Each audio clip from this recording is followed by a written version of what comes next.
When did the Igorot identity begin? Was it during World War II, when Igorot soldiers and guerrillas earned the respect of allies and enemies alike? Was it when Americans recognized the courage and skill of the mountain people? Or was it much earlier? To answer that question, we must journey back through history. Long before the arrival of foreign colonizers, the peoples of the Cordillera already thrived.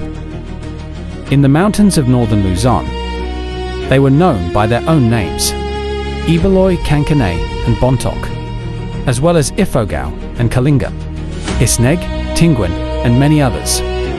They shared traditions, values, and a deep connection to their ancestral lands. But they did not necessarily call themselves Igorot. That name would come later. When Spanish colonizers arrived in the Philippines, they sought to expand their control into the Cordillera. They came searching for gold, resources, and territory. Expedition after expedition entered the mountains. Yet despite more than 3 centuries of Spanish rule, the Cordillera was never fully conquered. The mountain peoples preserved their customs, governance, and way of life. Their resistance became one of the earliest foundations of what would later be known as Igorot pride. The American period brought new opportunities and new challenges. In 1904, a young man named Antero Cabrera traveled to the United States as part of an Igorot delegation. He stood before President Theodore Roosevelt and served as an interpreter. His presence challenged the stereotypes many outsiders held about the people of the Cordillera. Yet that same year, Igorots were also displayed at the St. Louis World's Fair through a colonial lens that portrayed them as primitive, what others saw as a stereotype. Future generations would transform into a story of resilience. Then came World War II. The Igorot soldiers, scouts, and guerrillas became known for their courage, discipline, endurance, and mastery of mountain warfare. Their knowledge of the terrain made them invaluable in the resistance against Japanese occupation. Stories of their bravery spread far beyond the mountains. While many famous quotes attributed to General Douglas MacArthur remain difficult to verify, history leaves little doubt that Igorot fighters earned widespread respect.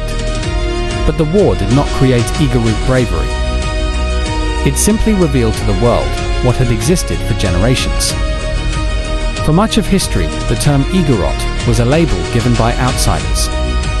Sometimes it carried prejudice. Sometimes it carried misunderstanding.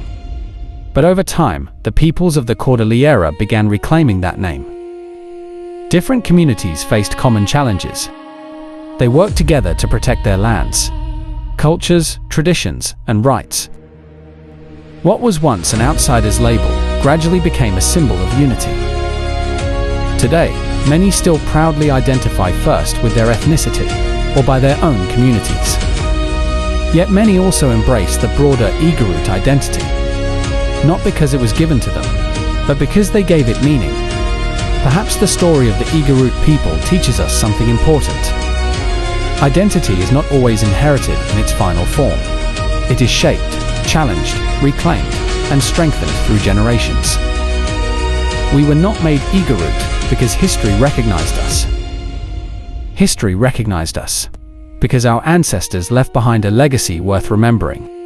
And that legacy continues to live in every generation that proudly calls the Cordillera home.